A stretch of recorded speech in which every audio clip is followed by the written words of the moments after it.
you got fully off grid here, no grid available.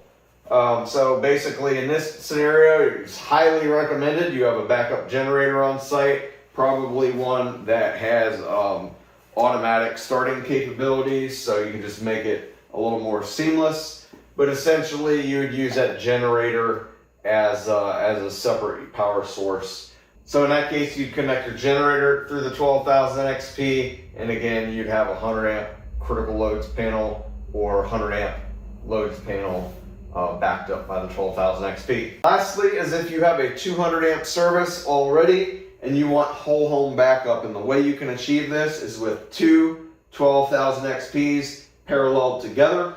So you could connect both of them with a 100 amp breaker to your main service panel. You would feed each inverter individually. Then each output of those inverters would land in a 200 amp AC combiner panel. That's just a standard 200 amp panel, but it would be to combine those loads only.